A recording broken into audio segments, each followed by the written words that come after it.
They should also be in the order. All I right, know, I. the Zoom is live. There is no one here. But we are recording. Okay, I'll call the meeting to order then, it's 6:01.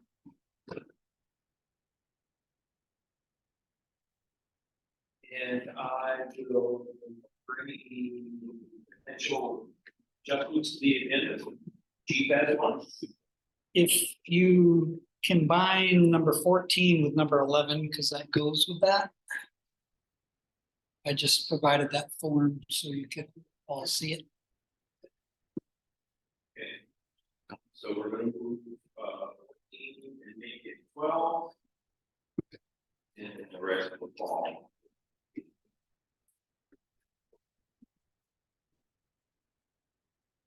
We get a motion for the amendment. Okay. All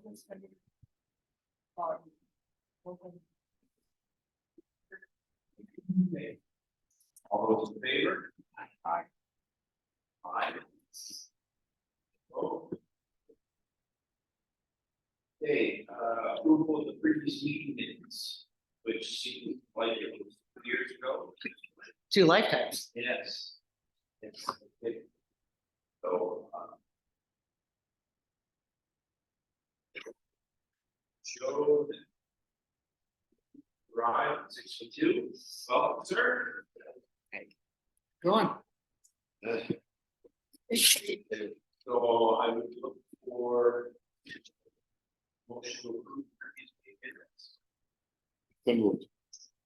minutes. What an entrance. I will second. Any other discussion? All those in favor say aye. Aye. Any opposed? Minutes. Council, no guests. None online? And that leads us to your report, sir. Just a lot of things to report after 3.5 months off or however long it's been. Absolutely. So very much the council immediately went into flood response mode. We were supposed to meet on Tuesday, the 11th, the morning after the flood. We canceled that meeting. So all we were gonna say to the staff is, let's go and let's help. Can't speak enough about how all 3 all the emergency, the first responders after the flood did amazing work. Just cannot speak highly enough about the staff response. This room that we're in now sort of served as the war room immediately following the flood. I know the chief can speak to this, but the public safety building did have some flooding and was affected. Other than that, every piece of property that the city owns, from the Wheelock building to City Hall to this, but everyone was affected by the flooding. So we've had RFPs go out and the cleaning up process has started for all of the various city properties that need attention. And it's really just been, we've been pretty much 100% focused on flood recovery ever since. And, you know, like I said, just so much kudos to not just the first responders, but the city manager, the city hall staff for keeping literally the government going while all of this was happening. Nicholas did a great job, I think, navigating through all of it and managing all of the incoming state, federal, and nonprofit national partners that came into the city following the flood. And yeah, I mean, it's going to be a 500 plus housing units impacted, representing well over 100 properties in the city. So we know that plenty of folks have been displaced. There are folks that will rebuild somehow. There are folks that are going to walk away and be done. And hello. You know, I think my opinion is that we need to do as much as we can, as quick as we can, to get folks back in to housing in Barrie. We have to do it in a way that's responsible. We have to do it in a way that's sustainable, because we know this isn't going to be the last flood. These things are only going to get worse. So I think we can whisper it or we can say it out loud. It's true either way. But I think there's going to have to be a lot of a lot of community conversation, a lot of coalition building, a lot of accepting that no one's going to get everything that they want out of the rebuild, but we're going to have to do our best to make sure that it's our job to make sure people's needs are met at the end of the day. And the city can't do that alone, so we're going to need state help. We're going to need continued federal help. And I don't think any of us really knows what it's going to look like 5 years from now, but it's not going to look the same. So I'm happy to answer any other specific questions that folks may have about that. But as far as the business of this committee, I don't think there's much more to say. And like I said, I'm sure the chief can give more of an update about what happened at the public safety building and how that affected operations. So yeah. I will point out, you didn't, not that you overlooked them, but all the volunteers. that Yep. Yep. Came together, the Rainbow Center and Yep. the rest of the community folks that stepped up.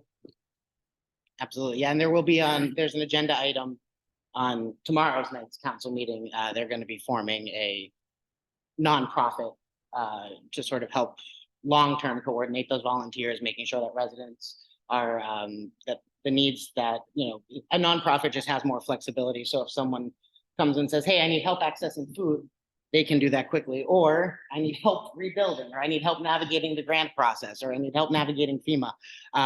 We're going to have a permanent hub for this type of thing set up at the old police station, right at City Hall. And that work has already begun. And I think that will be stood up relatively soon in the next couple of Soft weeks. opening is the 13th. Yep, yep. So that's gonna be. City run? No, it's an independently run organization that the ask that we're being considered, among other things, tomorrow is for Nicholas and Stephanie Caranta to be two of the seated board members of this nonprofit, but it won't be city run specifically because they'll have more flexibility than if they were a city government. Basically, they'll have resources in the old police department, which also has an entrance from the street. WCMH, FEMA, I forget who else. Capstone, I believe, is Capstone. gonna have one there. Down Street, Salvation Army, I Salvation believe. Army, they're all gonna have office, like a desk there. That they can be there as a resource. I would echo kudos to city staff and first responders and Nicholas, all for, they were right on the ball. They have bounced it out very quickly, so that people could start getting rid of stuff, because it didn't take long for them to start staying and become an issue. So that was one of the things that made it keep my business. A lot of homeowners that had water basements. Yep. And, you know, obviously there are still folks struggling. And the response was by no means perfect. But I think I know that everyone did their absolute best and tried their hardest. And they're continuing to, you know, we are under no, from the city's perspective, you know, we're under no thought that this is over or that we're done. The immediate response is done, and now we're in a recovery mode, and that's going to be a very long road. So yeah, absolutely. I think the staff knocked it out of the park, the volunteers, the national groups, while also acknowledging that there's a lot more work to do and there's a long way to go. Any other questions for council? Turn it over to you, Chief. All right. I'd like to start by saying it is September 11th, marks 22 years. Recognize that. As the counselor did mention, we lost the first floor of the police department. All but the training room and the lobby, hence we're meeting here. Because dispatch, we had to move to the training room, so hopefully we can rebuild as soon as possible. I understand the RFP that had went out to seek bids on rebuilding City Hall damage in the police department, public safety building. Closed last week. I believe contracts will probably be awarded on the September 19th council meeting, I believe. So hopefully they can get working as soon as possible. I'm hoping to be back in there maybe December. Be nice. Our recruit in the academy, Sarah Curris, she's in, I think, the 3rd week now of the full-time academy. She's doing well. One of my detectives, Corporal Joel Pierce, in case folks haven't heard, was given a conditional offer to be the police chief at St. Johnsbury Police Department. Well, it does bring us another vacancy. We're happy for Joel. That would bring us up to 4 vacancies. Since professional development and succession planning is a big part of what I'm about, I'm happy to see that we are turning out people that are becoming police chiefs. Be it, I wish we'd maintain them, but kudos to them for moving on. And in as much, my recruitment efforts continue to be ongoing. We received word that we were awarded the SRT grant, which is the Small Rural and Tribal Agency grant for body worn cameras. Great. Still waiting on word from the state grant. I was told that we're pretty much a shoe-in for the state grant as well. So I have to check to see, the DOJ has specific guidelines. I gotta check and make sure that I can accept them both. If I can't accept them both, I'm gonna accept whichever is the best one to accept. That gives us the most bang for the buck. And I'm hoping to be able to get the body worn cameras purchased by the end of this month, or maybe by October. I won't be up and running with that. Through that, what I did was it's called a bundle program. Since the officers currently carry tasers, the same manufacturer does the body worn cameras, the Axon. So they give you a savings if you do a bundle program. So it would be a contract, a 10-year contract. So that would obviously have to go and get council approval before I can accept that contract as well. Let's see, I've applied for a scholarship for Deputy Chief Eastman to attend an executive development course at Roger Williams University in October. I'm expecting to get word on that within the next week or 2. We have our final 2 sergeants that are going to be attending the FBI LEDA Supervisor Leadership Institute in November, which was a scholarship program through VLCT. We already had the first 2 that completed the training in February. And that's a 3-part trilogy series, what they call it. It starts with a Supervisory Leadership Institute, then they have a command level and an executive development piece. So if you complete all 3, it's called the trilogy. And hopefully I can continue to get the VLCT scholarships for that next year, continue to send them. And lastly, we have 2 interns from Norwich University again this semester that have already begun with the police department this week. Josh Ruffing and John Luxinger are their names. They'll be out and about with the officers. It's my report.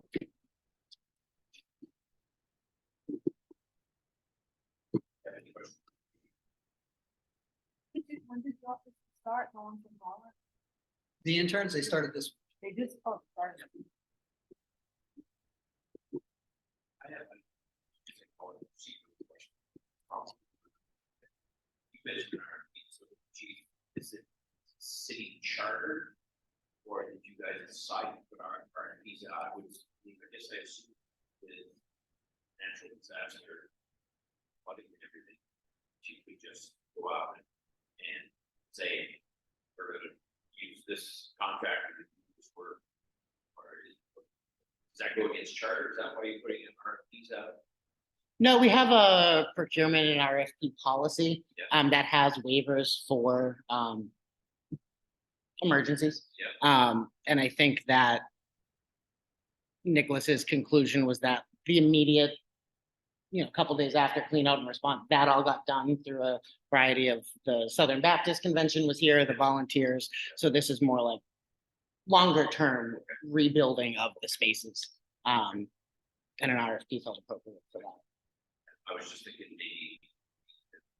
about timelines. Yeah. With an RFP, the time Right. necessary. Well, and a lot of this stuff will be eligible for FEMA reimbursement as well, because it's a FEMA declared disaster. So even if we go through the process of an RFP and doing all of that. So the shorter answer is that the volunteers and the outside national groups that came in to help did sort of that immediate getting the muck out and all of that stuff. So now we're looking at more like, all right, we need to like actually rebuild the place, get the Right. electrical fixed, get all that stuff fixed, so. You know what, percentage the city is at as far as reimbursement? I want to say 75%, I think, but don't I know. hold me to that. The manager is gonna give a flood recovery update with a PowerPoint presentation. I think it has those numbers in it. Yeah. I'm not sure what the percentage is. Percentage about that.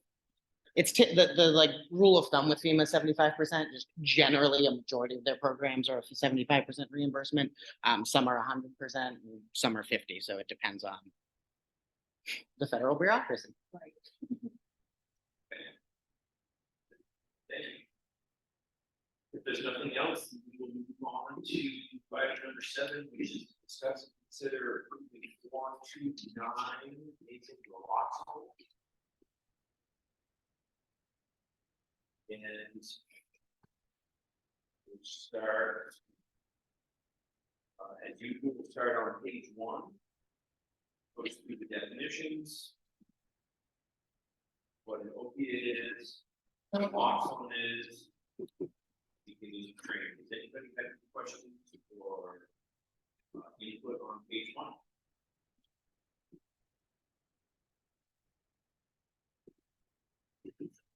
Hearing nothing, we'll move to page 2, which covers procedures. Class. Anybody have any questions about that? I have one question. When the officers are off duty, where are they supposed to store their kids when they're off In duty? their duty bags, which are inside inside.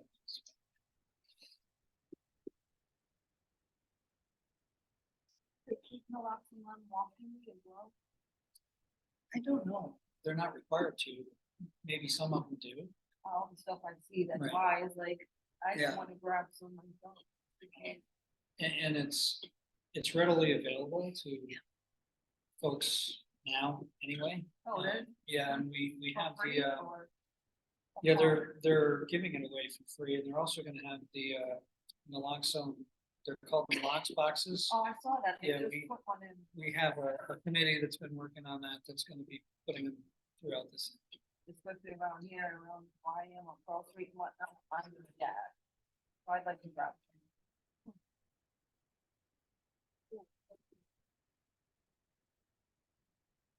Anything else on page 2?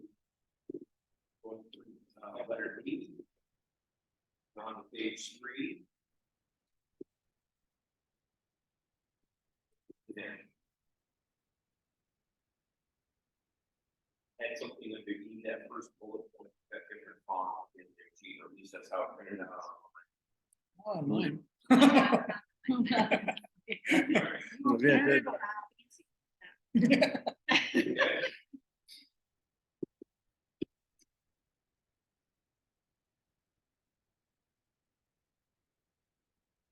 Okay, if there's nothing else on page 3. Then I would entertain a motion that we approve number 429, the basic naloxone procedure. There's a motion and a second to further discussion. There is none, then I will call the question. All those in favor say aye. Right. Aye. And all aye. Number 8 is number 5.4, vision investigation. Page 1 goes through contents. It talks about policy. Policy.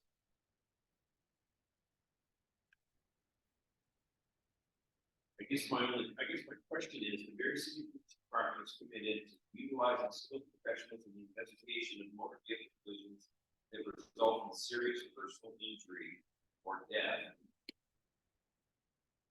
but not non serious injury or? Well, everybody gets trained in accident investigation, but there's a higher level of training for serious bodily injury. They're called accident reconstructionists. Okay, We're not mandated to use them, but we're dedicated to using them. Okay. So that you can get an actual total reconstruction, if you will, of the scene, all the evidence and everything.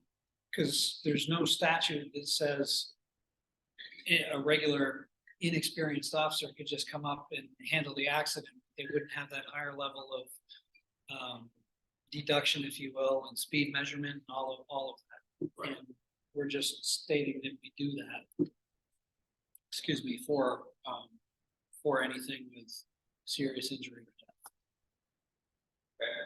I guess kind of where I was, the way I read that is that you're committed to utilizing skilled professionals. It seems to me like maybe you should say all vehicular conditions, whether they result in personal injury or death.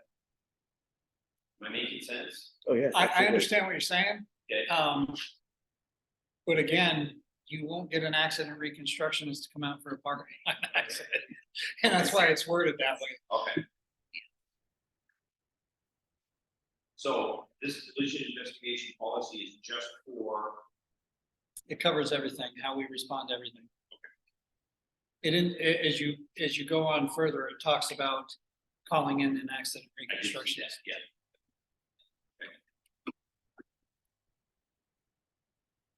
Does anybody else have anything they want to add to the chief about Not yet. on page one? Well, I guess, Bob, just in response to your comment, to me, it would almost make sense to say, investigation of all motor vehicle collisions, including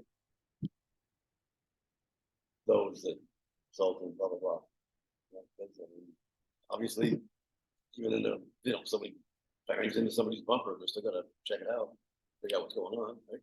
Right, and that's what this indicates, that we'll respond to all motor vehicle accidents as reported. I mean, the other piece of it, Steve and I. Yeah. Part of the reason I brought it up is that these are, while they are available for the public to peruse, they're really aimed at the officers. And so Mhm. she feels like that Yeah. covers it, that That's what- really cool. Yep. Okay. The next page, which includes balance of number one, response to collisions and starts collision investigations.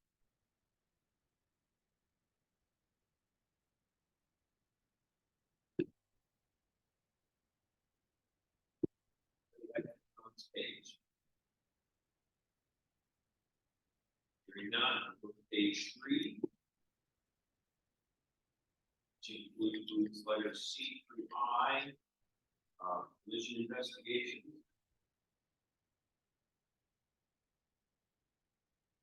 Anybody have anything there?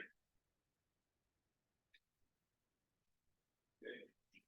Moving to the next page, which includes J through K, and to number 3, participating in line print.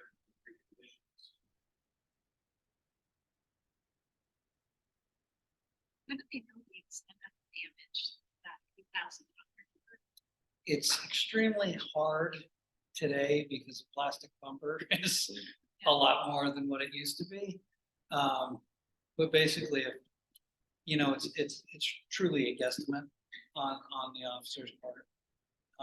More often than not, they're just doing the crash reports anyway because they assume the damage is going to be equivalent to that.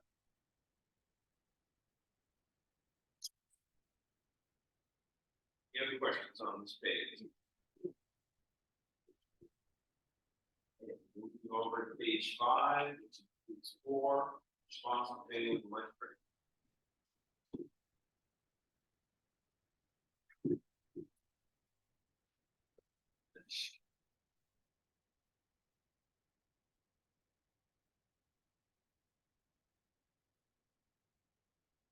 None, the next page. Number 5, investigation.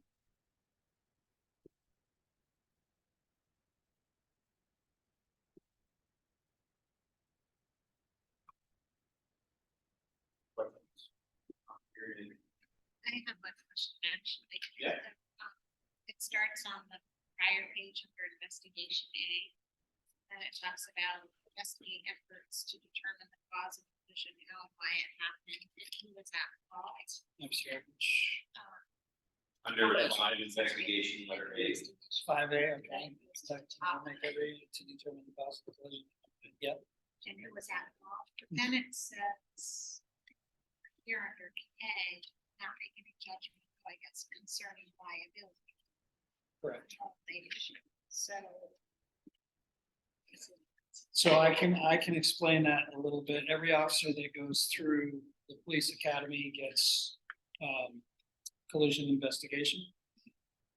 And they state that any crash, they don't even call them accidents. Yeah. Any crash is deemed to be a violation of some motor vehicle statute.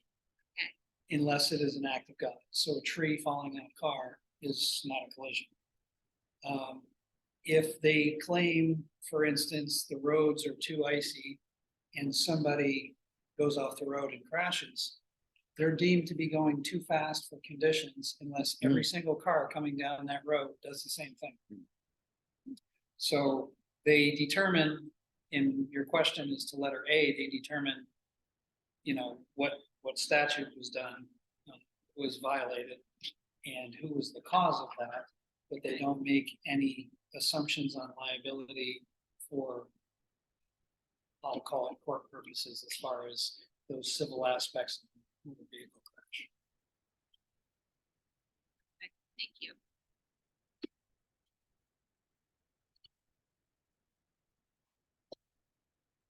Anything else? 5A or B?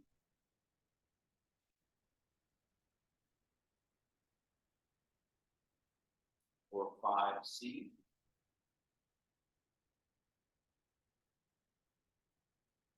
We head to 6, notifications. A through E. Nothing. Then we move to 7, so crash investigation report.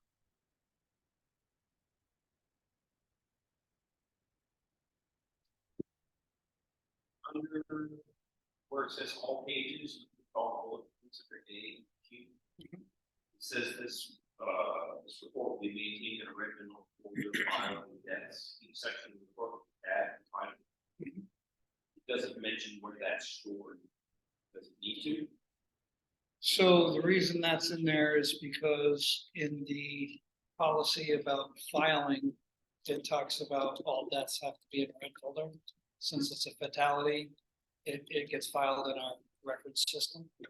That's in another policy. But okay.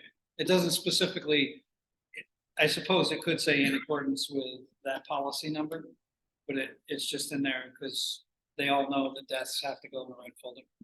Because some of the others specifically say, hey, they In a- need to go to the documents archive and be filed in such a certain way, so that's, they'll know that's what it's for. Yep. I have a question under F. So are autopsies always done? Um,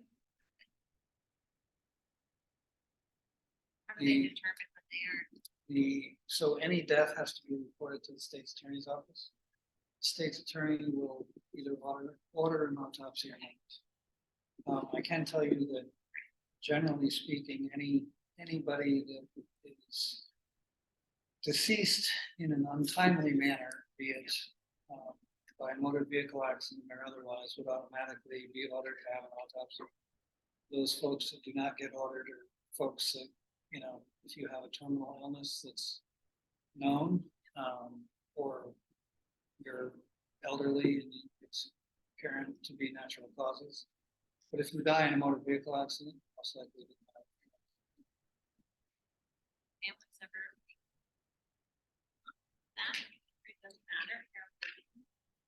the state's attorney makes, so our involvement is that the state's attorney either orders it or not. The only thing that we have to do is fill out a specific, they call them red tags, a specific form, if it's gonna be deemed that there's an autopsy. Otherwise, we don't. As far as the family getting involved, that's with the ME's office. Yeah. It's not with us, so I'm not sure how that would happen if it's like a cultural thing or not. I guess they'd have to call the ME's office.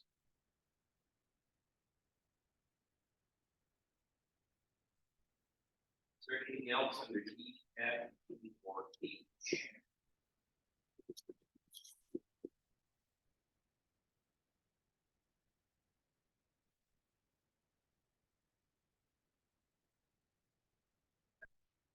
Page and what it is follow-up investigation of failed convictions.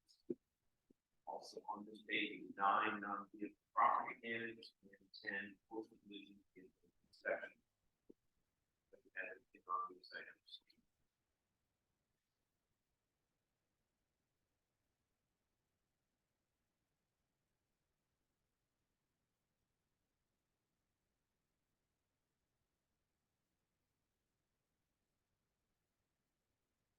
So I don't know why, I've got another line that's gonna get wrong. Really?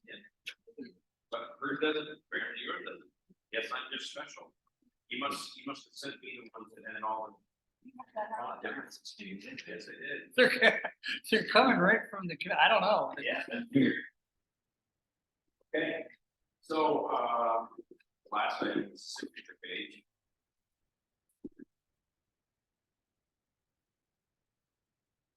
So at that point, I would entertain a motion to, approve number 504, collision investigation. Second. The motion in a second, is there any further discussion? Hearing none. All question, all those in favor say aye. Aye. None opposed.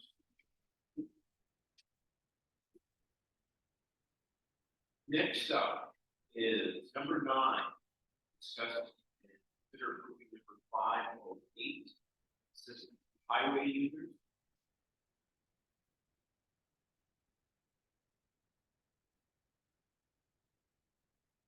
Starts, front page.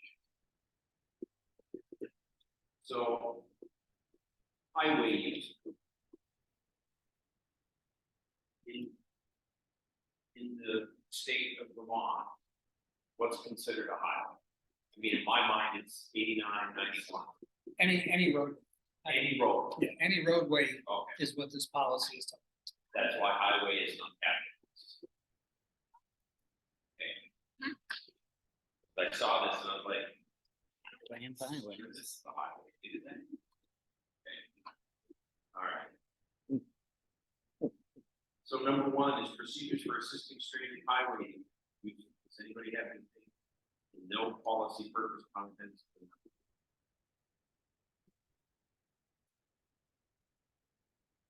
Hearing none. We'll go to letter E. I had reliable company circle.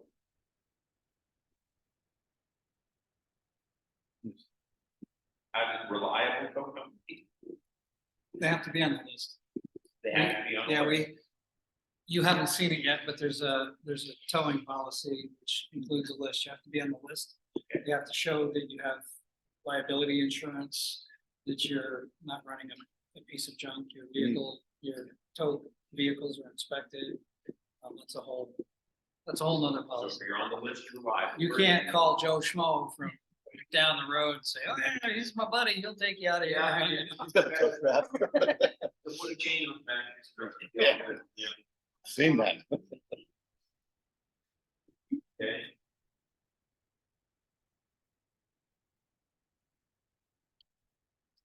Is there any other questions, that's covered, letter B, C, E, F, and G?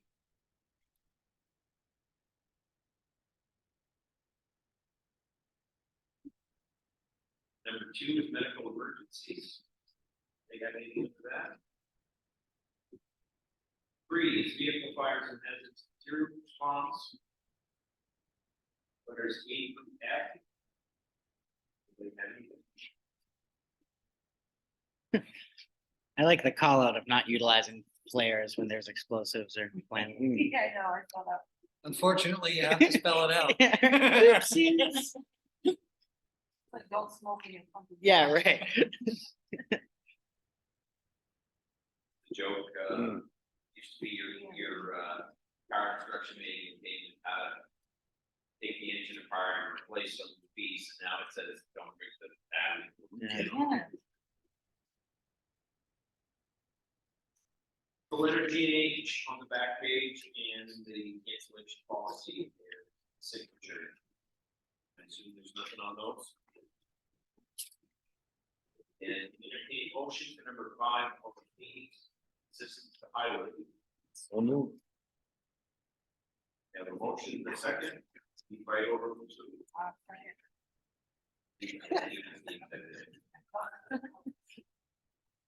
I'll defer.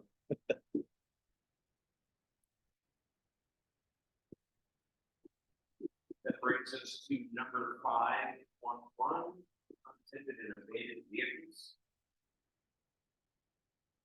Front page has the note, policy, purpose, and contents, is there anything there?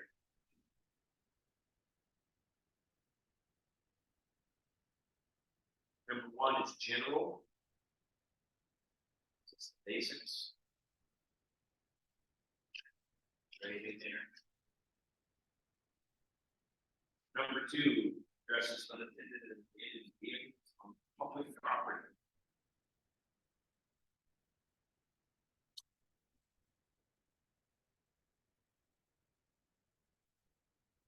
There's nothing on there. Number 3, on abandoned vehicle on private property.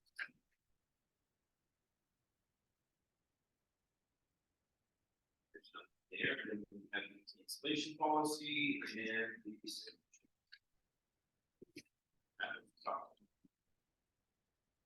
That's for a motion to approve number 511. Just real quick, Bob, so on the A under 3 there. Yeah, okay, so it specifies complaints of vehicles abandoned as opposed to somebody that collects junk cars. Yeah, Because there that's, is obviously that's a covered difference. in. There's an ordinance for That's that. covered in There is. Perfect. Unless they get classified. I don't get me started, Bob. Are there any other questions? And now I would ask for a motion to approve number 511. Unattended abandoned vehicles.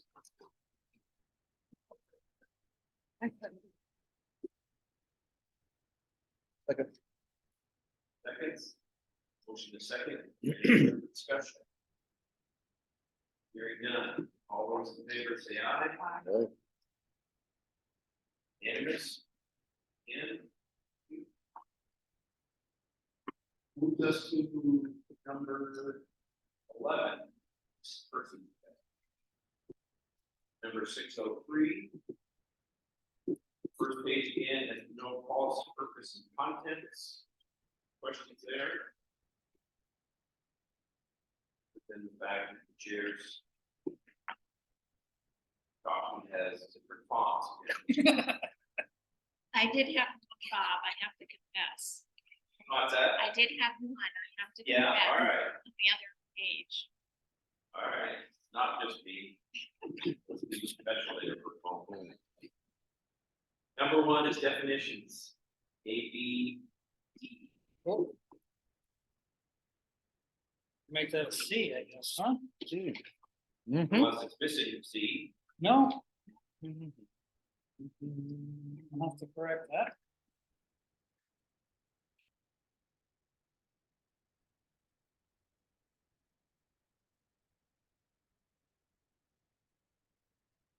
The last bullet point. You need to put what you mean by articulate.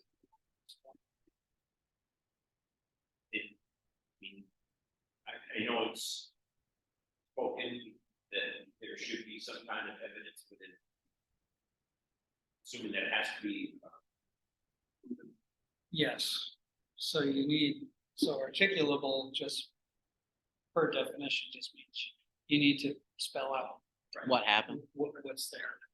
So you can't just call and say, John's missing. You have to say like, I know John, or I believe John is missing because, okay. Number two, missing adults investigation, that covers, page two covers A through D. BOL is be on the lookout. Yes, sorry. I thought that was spelled out. It might be somewhere. I know it was one of the policies. It's spelled. I'm sorry, They say. All points full. it's the same thing, Oh, BOL, it is. be on the lookout.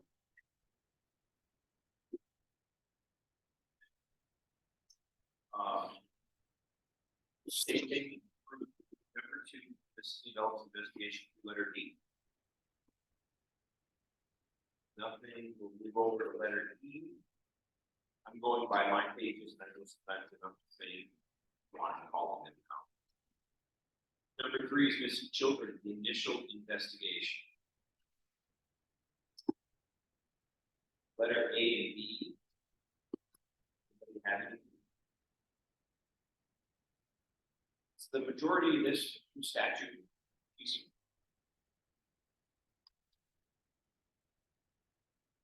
Go to the page, we have C, D, and F. That includes the missing children follow-up investigation. I kind of wondered why that wasn't listed as like a number 4 as a separate. I suppose it could be, but it's, I mean, it reads fine. yeah, it's in there. So normally where police agencies fail is following, to be perfectly honest. People make a complaint and whether there's nothing more to go on, or if it was unsolvable, the officers should be calling back and speaking to about that. And that's pretty much why this is in there, not to leave the person in. Is there a time frame vacant for you? to do the You're going under the 24-hour time frame. So there is a law, and I believe it's spelled out in here, under a child is missing. Yeah, it seems like I saw something. There's actually a law that's somewhere in here, I know this. You have to, the NCI, yes. So under 5 NCIC entry criteria, it's called Suzanne's Law. An individual at least 18 years of age and under 21 years of age will automatically be entered into NCIC. Because people have gotten in trouble by saying, oh, you gotta wait 24 hours, and that Suzanne's Law, that person was found dead.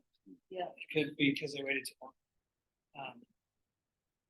So when you think of missing people, and you think of children and elderly folks that may have mental diminished capacities, those are pretty much instantaneous. The ones, a lot of the times you have, a 17-year-old didn't come home. They're not really missing. They're being a 17-year-old, and there's those things, but because of Suzanne's Law, we still have to enter them right. Okay. So, and just because you enter them doesn't mean the investigation immediately It doesn't kicks mean off, it- right? Right, it doesn't mean like hound dogs are coming out and Right. everything, it just means they're automatically They're in the entered. system. So if anybody has contact with that individual, they would pop on the It'll be NCIC. flagged again.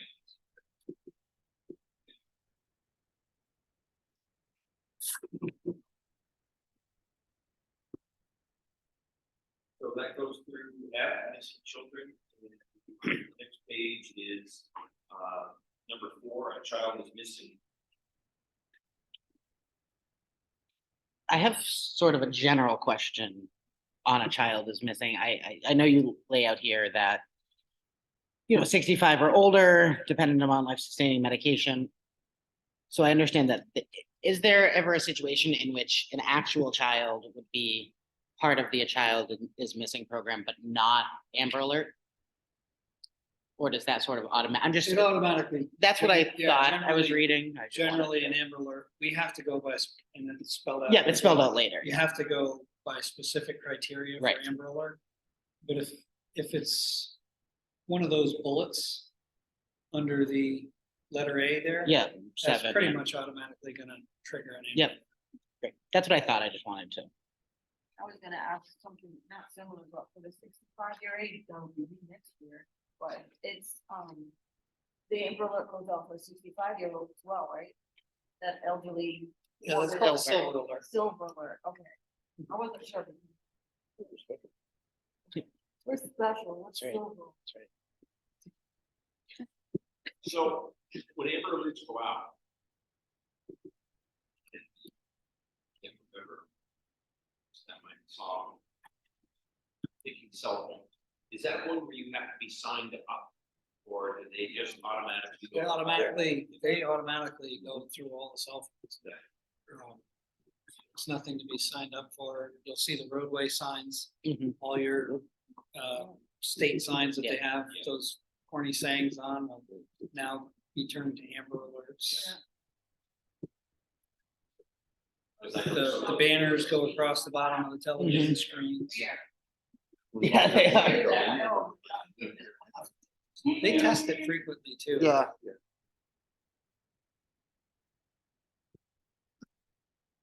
Okay, so that's my page 5, child is missing A through D. Look over on the other side.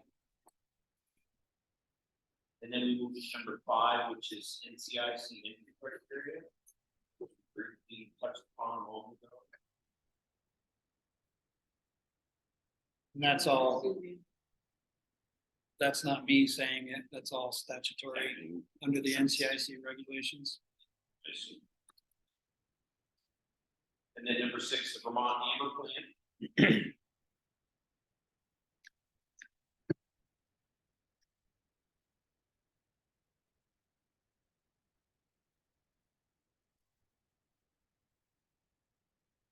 Number 7, activation of the Vermont Amber. Again, assuming that's all statute as well. Yes. Yeah. And so the Vermont Amber Plan talks about it was established in Texas.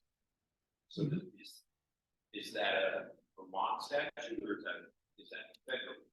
Well, Amber Alert is all federal, but the Vermont, it's called the Vermont Amber Plan is what they call it here.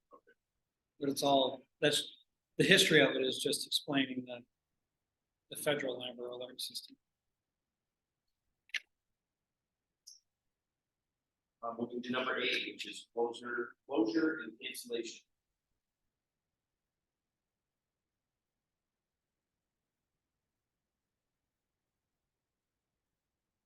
Nothing there. Number 9 is abandoned children.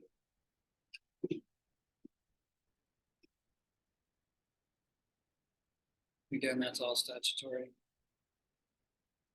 And just appears to meet the third. I know it's all statutory, but just in practice, the appears to be 30 days of age. Just this is clearly an infant. Yeah.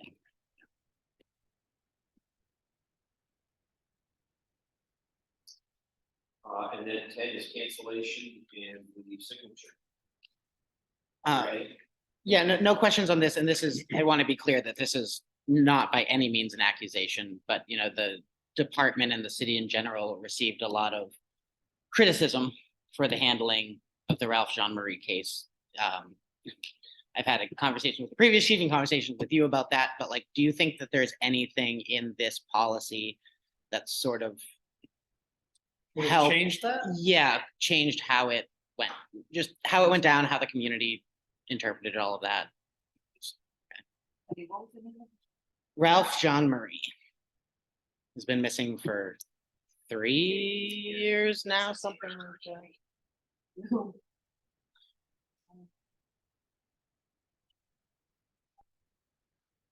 Been a friend that just her anniversary of her missing was August 26, 30 years. Yeah. Audrey.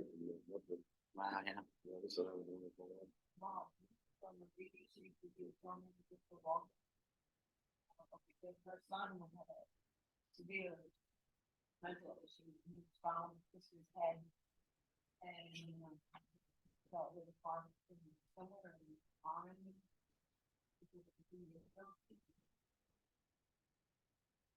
I remember that story. Yeah. Okay, so we have one change to the policy, and that's an add letter C, your definition of standard to B and C. So whoever's going to make the motion should have that change.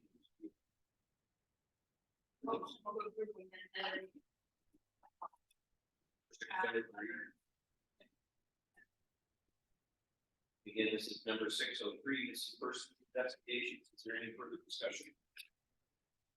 There's not, I will call the question. All those in favor say aye. Aye. Aye.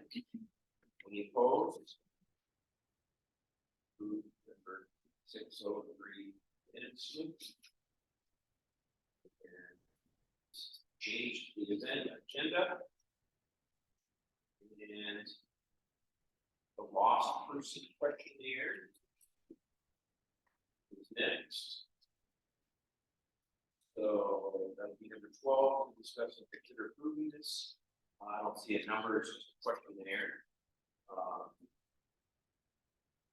Is this, It's a statewide form. okay, It's just to assist the officers in gaining all the information. Like if you peruse through it, it talks about, was there any trip planned, the intended route? What were they wearing? What was their mental status when they left? And that basically aids in the investigation as to what type of resources you can bring in, depending on what the answers are to these questions.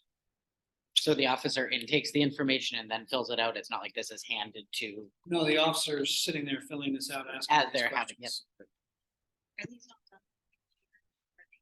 Still, Most of the officers, you can do these on a computer, but most of the officers have a duty bag with these in them, because it's easier to just go in the house instead of taking the whole computer out. Do they have printers in the vehicle as well? Okay. yes, I kind of thought it was interesting that they asked. But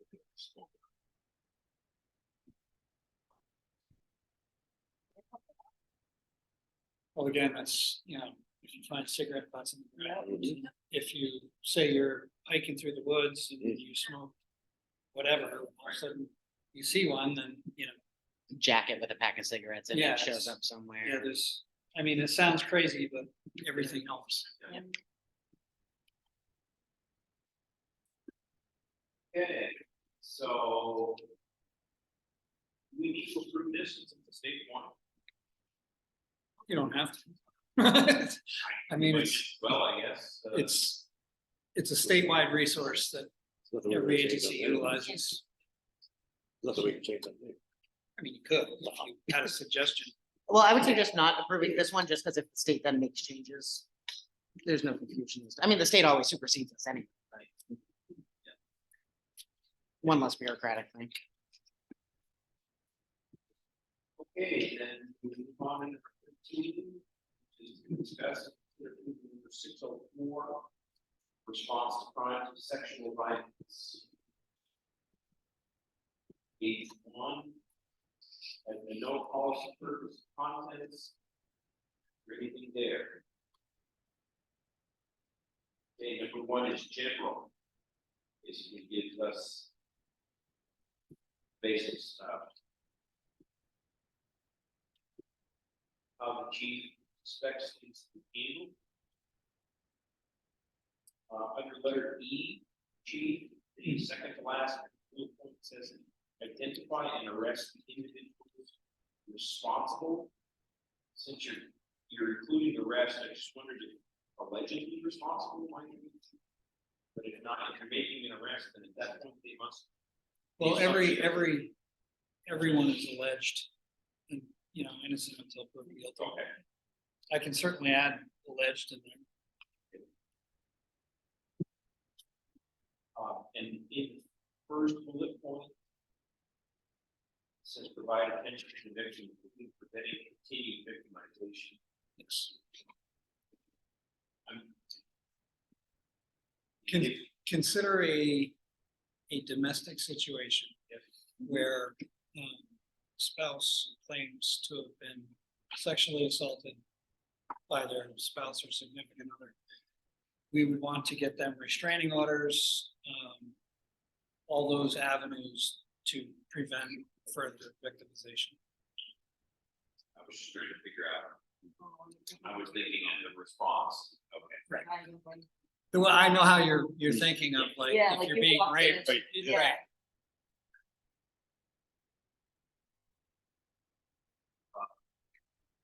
Yeah. Response. The under letter A, the first bullet. Be some clarity there. The offer to transport shall be made without regard for the place. Is that Yeah. what you're talking about? So anybody, we should transport anybody that has claimed, to be assaulted. Irregardless, so say somebody walks into our station and says, I was sexually assaulted, but it occurred in Berrytown. We're not gonna tell them, you need to go to Berrytown. Mm. We will transport them, we will give them what they need. Ultimately, we would turn that case over to Berrytown, but we're not gonna say, nope, get out of here and just shut them away. I'm imagining the responding officer going to someone's place, their home or park or wherever it might have occurred, trying to figure out why there would be any regard for the place. Thank you. That's why I need clarification.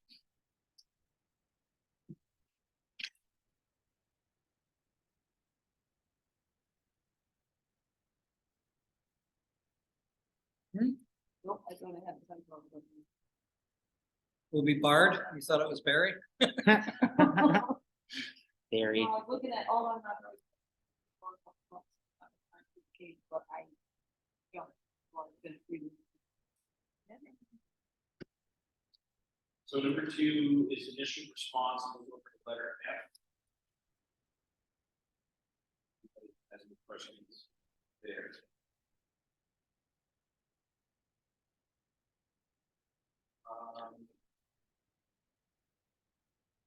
I still have a question. It's in F, bullet point 3, it says informing the victim of the cost of evidence collection is paid for by the state and that additional costs may be covered by the victim assistance program. Does that mean the victim might have had to incur some costs at one time or? So a lot of folks are afraid that, gee, I can't go through with this because I don't have the money to do all of this. That's why you inform them, we're here to help you. You don't have any costs in getting.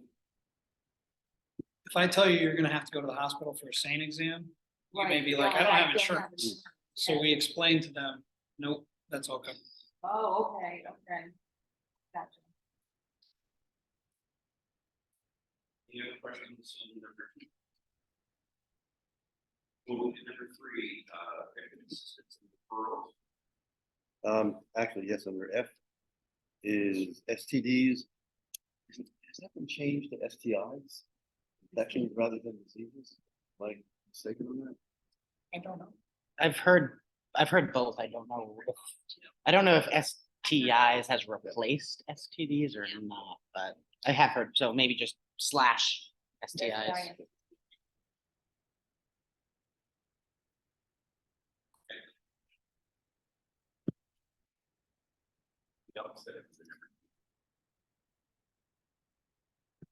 Number 3, victim assistance and referrals.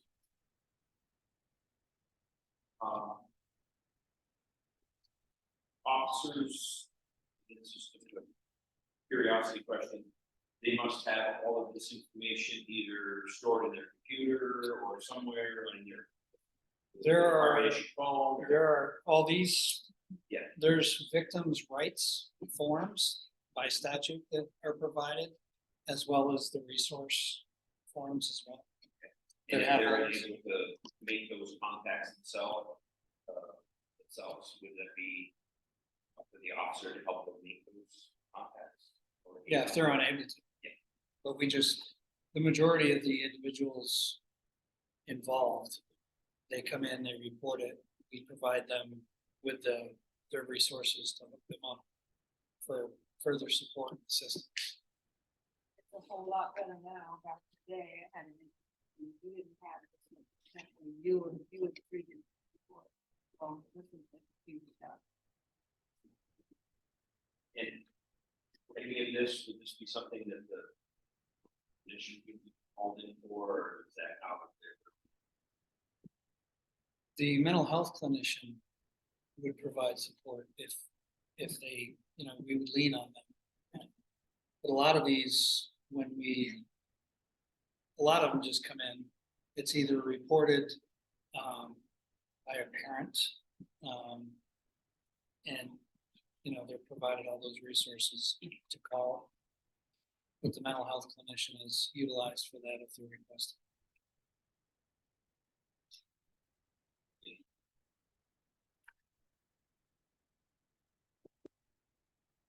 There's nothing else in the 3. 4 is anonymous reporting.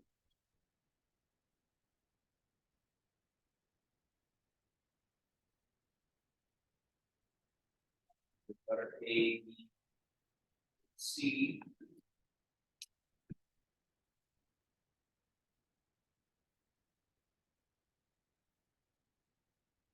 C, G. Mhm. And just. As I read through stuff, I don't know if it's just me and my head person, I'm reading that the romance will provide for safe storage and destruction of all sexual assault, forensic examination evidence. Mhm.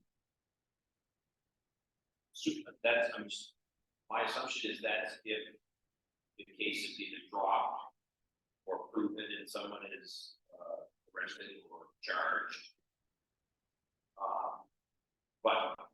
What do you mean, the destruction or the Right, the storage? destruction, yeah, sorry. So you can only destroy a kit or any of the evidence with it if the case is closed, adjudicated, or if the statute of limitations, which is 40 years, has passed. Yeah, and again, because I'm looking at this from a layman's eyes, that's why. it We didn't have- click for me. We have entire shelves of these same kits. And anonymous reporting happens quite often.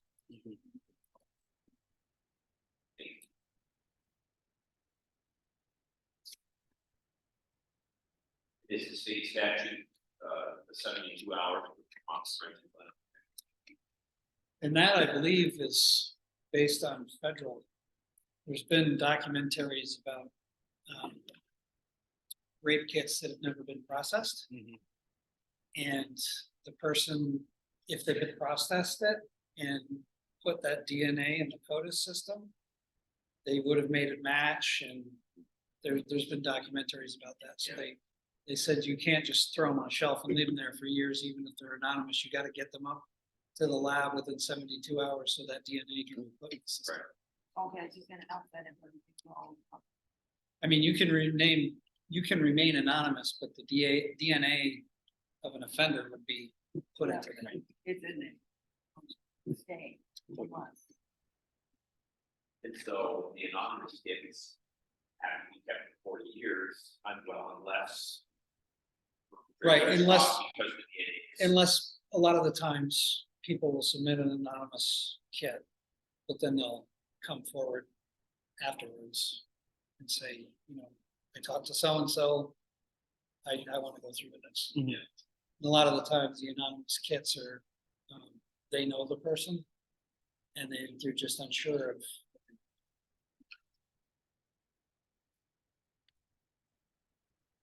Is there anything else on the section for anonymous reporting? Then the last is the cancellation of the. See if any of the previous. And the signature. Just one general question, not necessarily in this policy. If someone calls statute of limitations 40 years, if someone calls 7 years later and reports something, do they still get the same treatment? If they provided a sane kit within a reasonable amount of time from the incident, Okay, but you can't call 7 years Right. later and say I was assaulted And 7 years then ago and then go to the hospital. right, okay, that's what, Because yeah, there would be right, no evidence yeah, left. that makes, After the 40 years, somebody called 7 years after the 40 years. no. But that was just my thought. It wouldn't serve any purpose. Is there anything else on this policy? And I would ask for motion that we approve number 604, response to crime, sexual violence.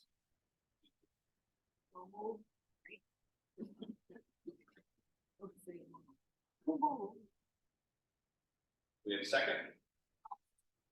Okay, second, is there any further discussion on this item? None, call the question, all those in favor? Aye. Aye. Any opposed? Unanimous. Vote. Brings us to the last one. The agenda for this evening, which is number 605, hate bias incident investigations. In page 1 covers no policy, purpose, and contents. There's a lot there under the policy.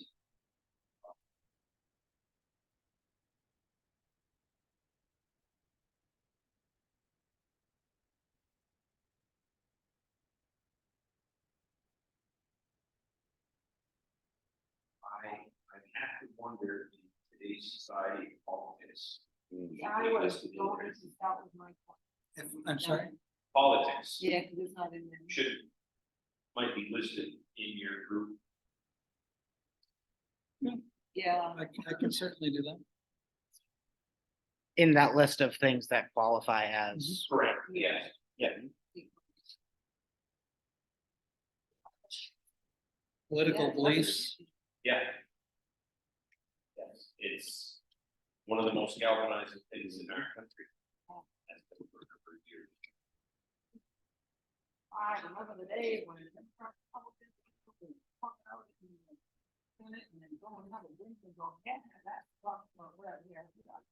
It's like now it's like, oh my God. You know, Is there anything else under the no policy purpose contents piece? Letter 1 is general. Description, bias, and incidents. Number 2, definition. I would just say I appreciate the fact that your D, hate bias incident, the second bullet point for purposes of destructive bias, but protected speech is considered a hate bias incident. I appreciate that you're still getting that info because it can help set the context. Mhm. If something criminal does arise later, you have that pattern to establish. Because I think that a lot of folks try to toe that line. And then adding political, whatever the phrase you used earlier, political beliefs. into that, yeah. Yes. Yeah. I had that too.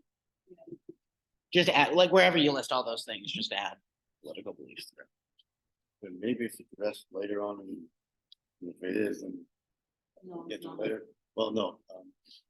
Does bullying actually come into some of this stuff? Because it really is a very similar. It could, depending on, for instance, if you're bullying an individual based on their ethnicity, then yes, it's considered a hate bias investigation. Very- But, you know, But just general if- kids being. if kids are, being jerks, yeah. you know, saying somebody's, you're fat or Yeah. whatever, Or you have stupid Yeah. head, like, Right. right, then that's not hate bias. That's per very se. specific.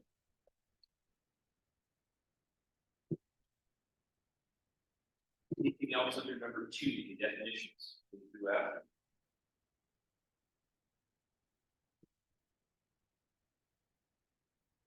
3, identifying the hate bias incident.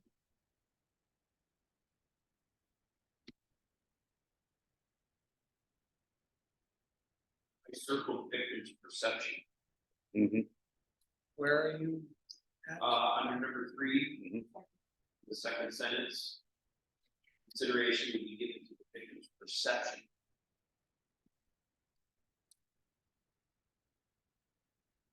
Yes, so if your perception is that you're being singled out because of your ethnicity or otherwise, consideration is given to that, even if it doesn't, it may not necessarily fit, but you're going to treat it as such until proven otherwise.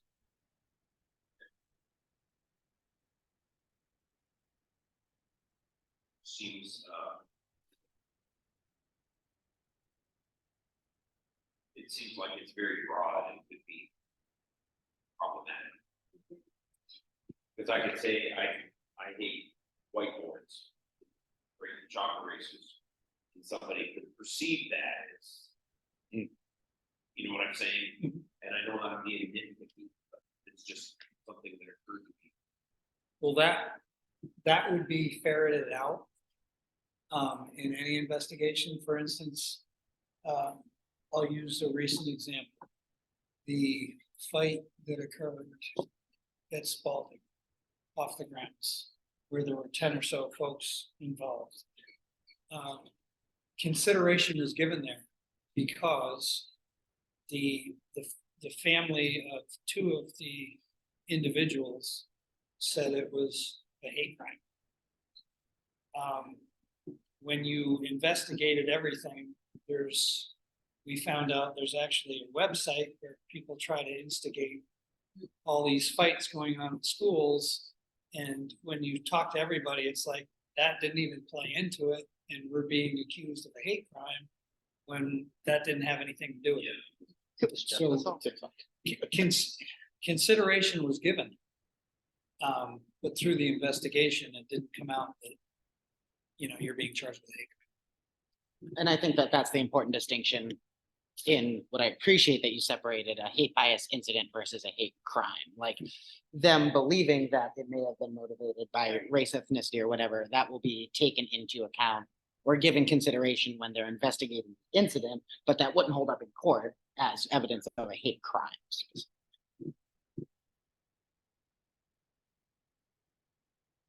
Number 3 continues on the next page. Just a formatting thing, B looks kind of The, weird, but I see that now. yeah. Oh, yeah.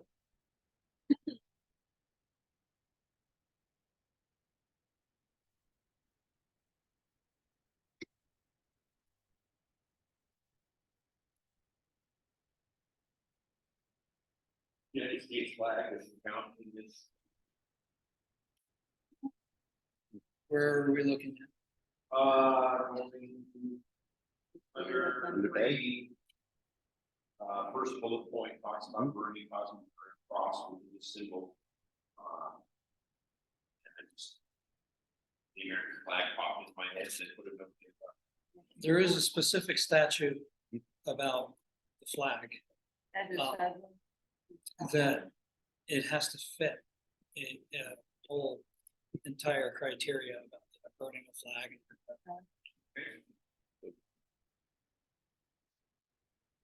And on the flip side of that flag law, we've gotten a lot of here and where I came from, those political flags that say certain things about certain people. It doesn't fit into the flag law. And people get upset about it. It's like, how can you allow that flag to be, says F somebody on there, and it's like, we can't do anything about it.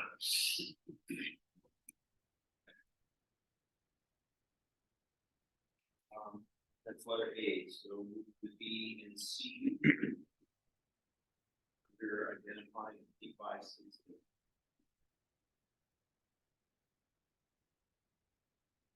Or covers initial response.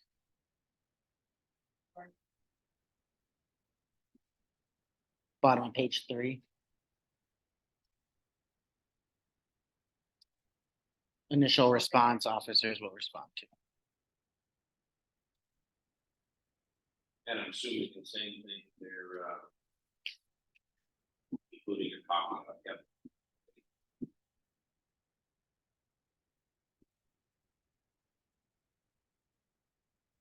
So any questions, bottom of page 4, was the letter F? Just a clarifying question, reports of hate bias incidents will not be taken by the telephone. Yeah. Meaning like, someone can call in and say this happened, But an but they're officer's not gonna go through the whole thing over the phone. An officer's gonna go, yep, yeah. Anything else on that item number 3? Move on to number 4, which is supervisory response. E through F. Is there a process, seems like too strong of a word, but determining whether additional personnel or resources are needed, is that sort of just like a supervisor judgment call?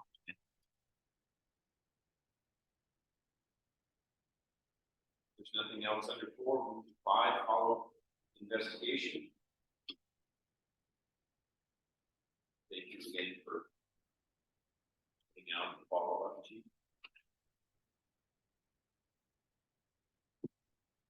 There's nothing under that, we move to 6, which is community outreach.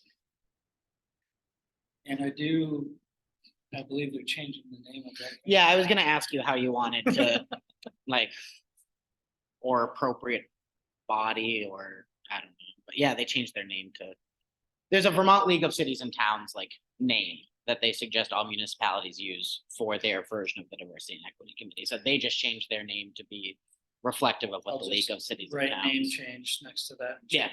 Change that appropriately. However you Because they're want no longer called the D&E committee. Okay. But I do very much appreciate your including that body and the community at large in this policy. Okay, number 6 continues on the next page.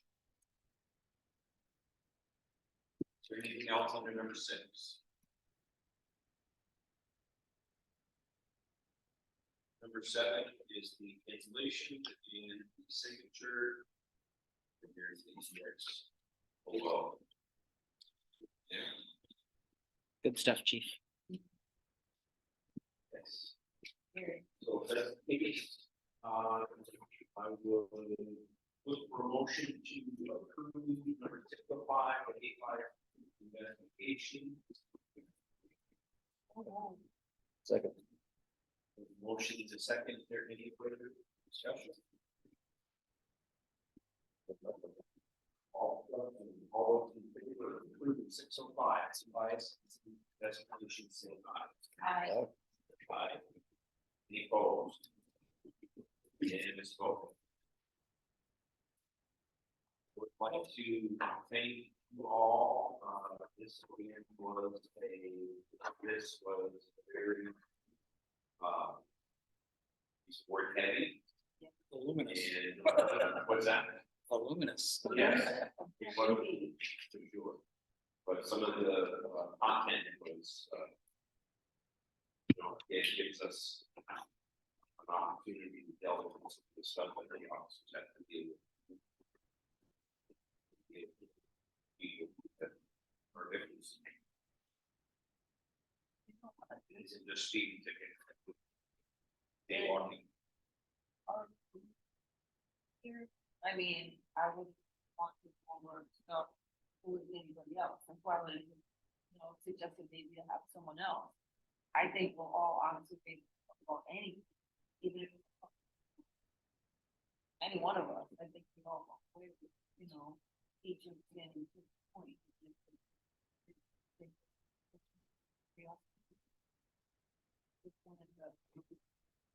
Take that.